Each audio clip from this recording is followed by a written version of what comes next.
Hello, it's Ren Presents time. I'm your host Ren, and today we continue with the Belmont Saga, Part 3, Chapter 2, The Merian's Road. So last week, we caught a glimpse of the horrific situation aboard the Demophalon John, partially submerged in murky waters somewhere, some little planet that they had crashed into, one that they did not see on their sensors that evaded their vigilance.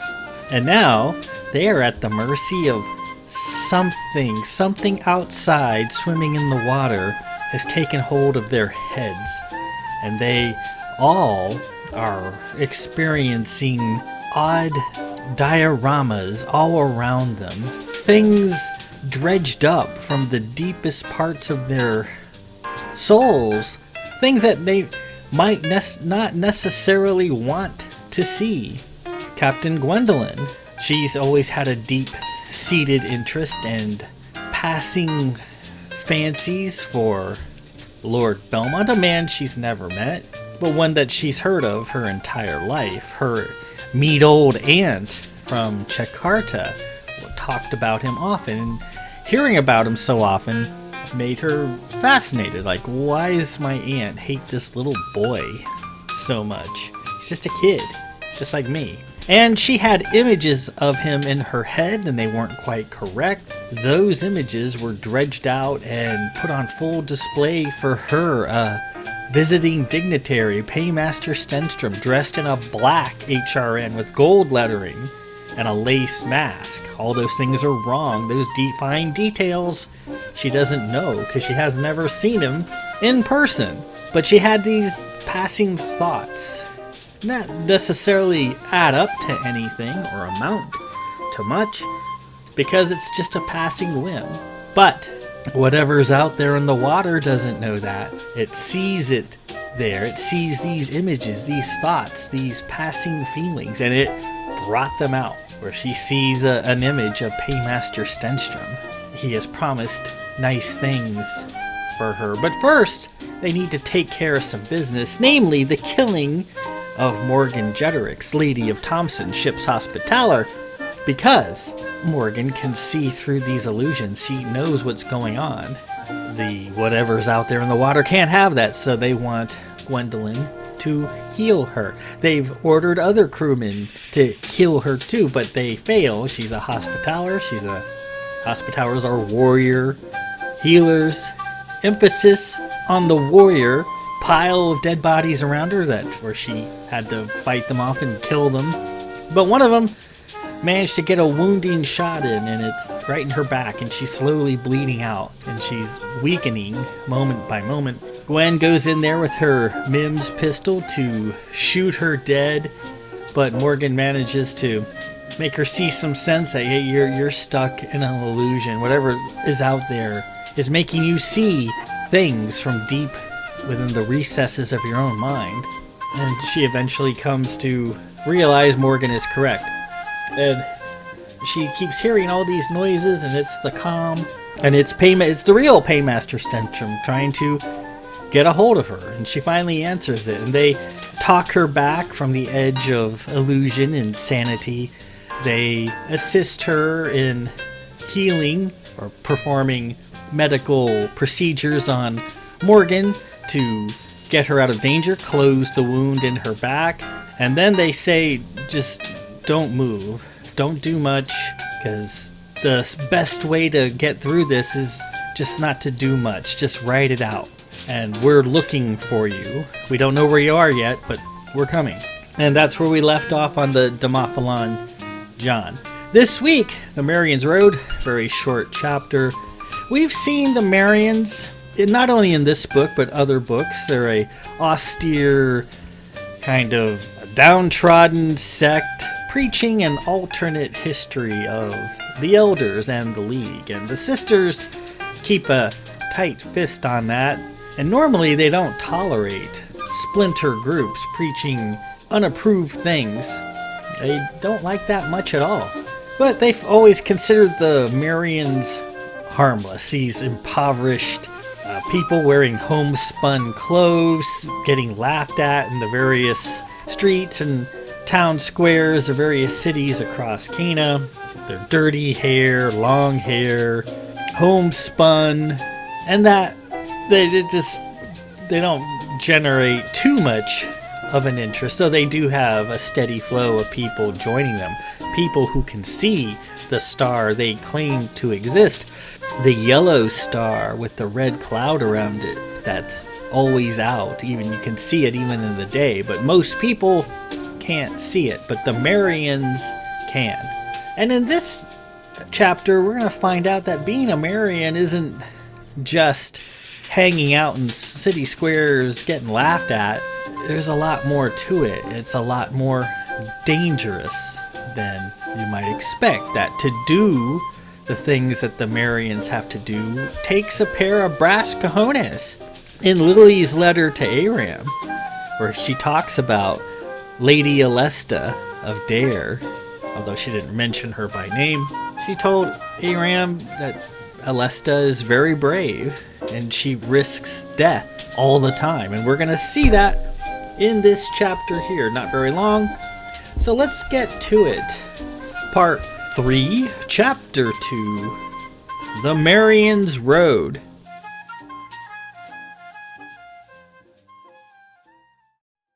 The Merians assembled in their simple hall and shared a meager breakfast of bread and savory sauce. Lady Alesta sat on one of the benches, quietly eating, her thick black hair held up with her combs. A man stood in his robes and addressed the group. "Brothers, sisters, friends!"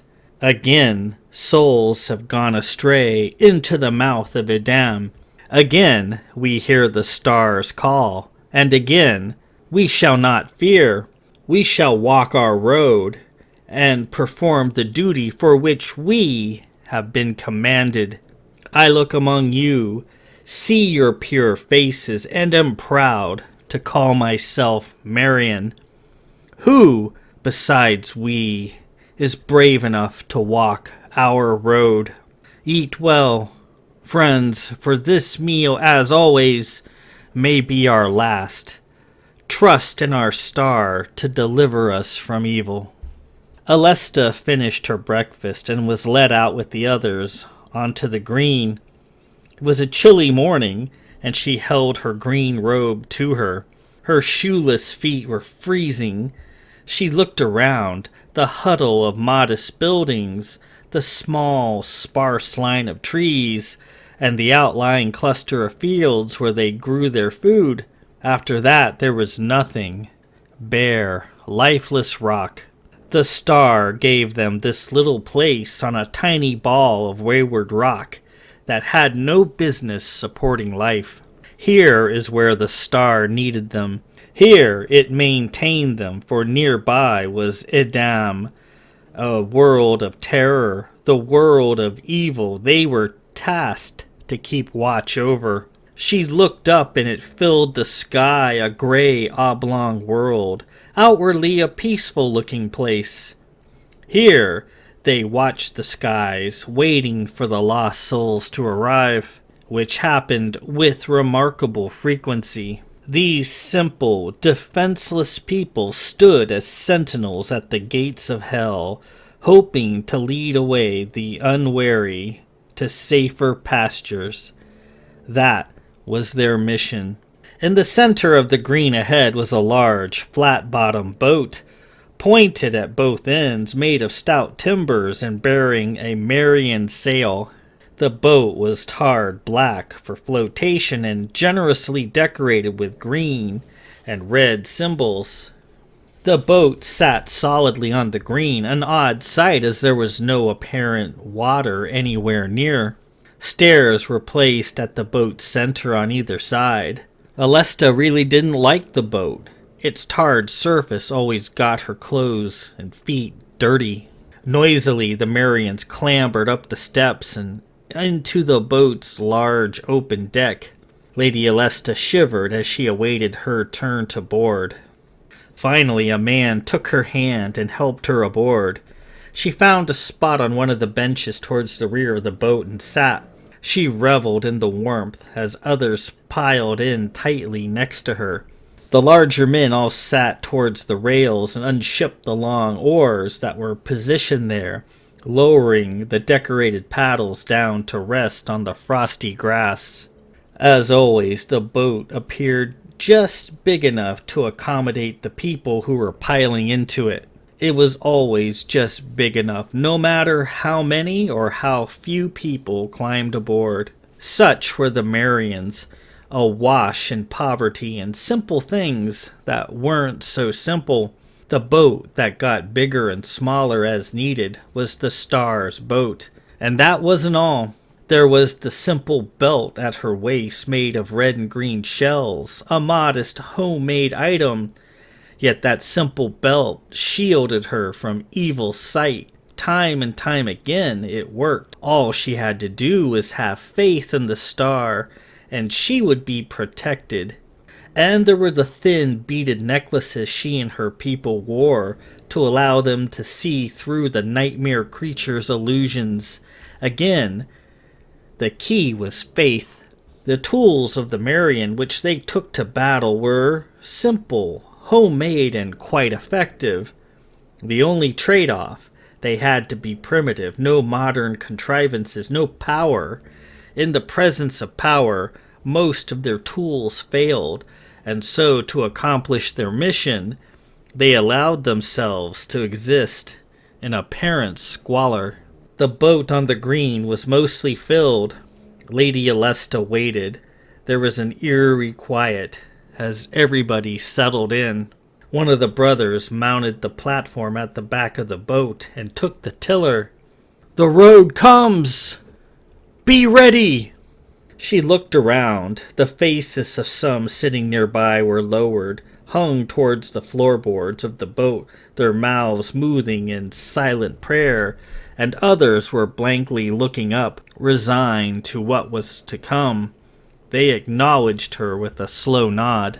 She contemplated her fate as the familiar wall of fog drifted in and formed around the boat. Here she was, a lady of dare, of the 10th order, wearing homemade clothing and homemade items of mystical properties, shoeless in the freezing cold, once again plunging into the heart of darkness, ready to give her life for those who were often hardly grateful.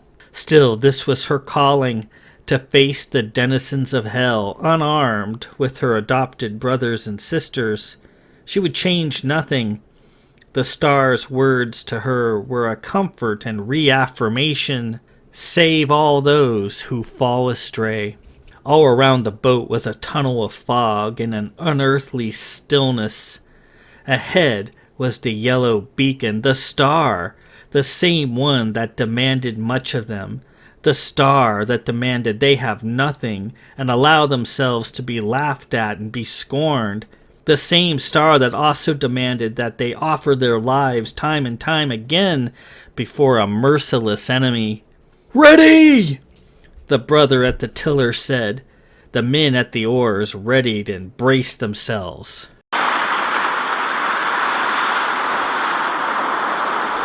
And then came a dawn, the raging sea and the gray sky over a relentless pelting rain. The boat plummeted and was rocked into sudden surf and was battered at its sides. Alesta held on as the men fought the waves. "Brothers, we must row!"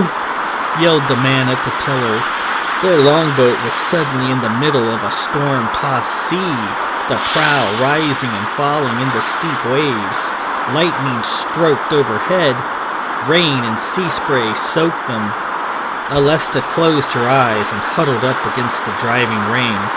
Up and down the prow of the boat rose and fell, Alesta's stomach being jammed up into her throat as the boat went to near vertical in the waves. "To row!" the man grappling with the tiller cried, trying to sink the rowing. "To row!"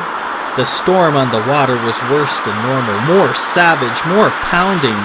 She glanced out at the angry sea and saw a frighteningly tall wave quickly coming to their right.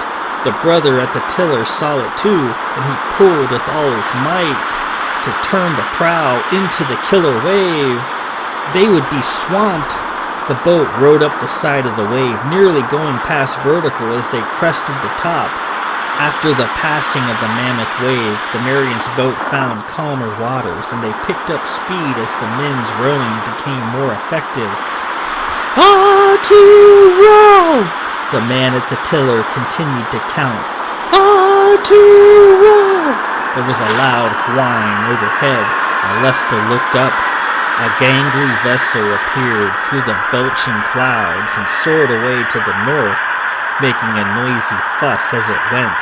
Lady Alesta had seen that ugly vessel many times, flying over the water, scanning with searchlights and other means. It flew low enough that she could read the nameplate on the ship's blackened nose, though she knew it by heart. Head on the hearth. Lights rained down, panning over the rolling water as it passed overhead. The lights caught the Merian's boat square, lighting it up for a good second or more in white light. The ship paid them no mind and continued north. Alesta knew they were cradled in the star's grace. She knew the vessel overhead could not see them. The star, though hard and demanding, did not leave them completely defenseless. As the star could not be seen by most, nor could they in their primitive boat. They were invisible. All they had to do was have faith. The vessel flew overhead several more miles and became interested in something in the water. It hovered and shined its sundry beams of light down. Something stuck up out of the water. Suddenly, the tillerman, "Alloo!" he cried and wrenched the prow to the west, the stable boat coming close to tipping as a result of the violent maneuver. As the boat bore west, Alesta caught a glimpse of something breaking the water for a moment, something long and black, something swimming with a large heaviness, making a bulging wake as it passed. When the tillerman thought it safe, he steered the ship again in the direction of the distant mass sticking up out of the water.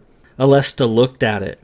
A collection of large metal tubes arranged around a central disc, once painted white, now a patchy, scorched black, lit up in the round circle of the head spotlights. The drowning vessel had a name, Demophalon John. "Make ready!" he cried. The head quit its lights after a minute or two and veered away to the north, where it disappeared over the horizon. With every oar stroke, the Merians in their tiny boat got closer to the lost souls their soul had sent them to save. And with that, we conclude Part 3, Chapter 2, The Merian's Road. So, there you have it. The Pilgrims of Merian, famished, starving, filthy, are given a very severe task by their star, the Star of Merian, the ones they have chosen to serve. And their task is save all those who go astray. The star has them set up on a little asteroid, basically, orbiting Cronyn World, or Edam, as they've been calling it, or Hell, the fifth word for hell. And from their little patch of green on that lifeless asteroid, they watch and they wait to see various ships and people lured in and crashing into the watery surface of Cronyn World. And there, they take their mystical longboat, it basically looks like a Viking ship, and using the Merian's Road, travel to Edam. And there they attempt to rescue the people who'd been lured in. People are often lured in by the Druries, by the Drury brothers. Why are they luring them to this planet? Apparently to feed the life swimming in that water. We caught a brief glimpse of one, a black worm-like shape breaking the water that they had to steer away from. And they cannot be detected because of their the belts they wear that keeps them invisible, and they can see through illusions with those little red and green necklaces around their necks.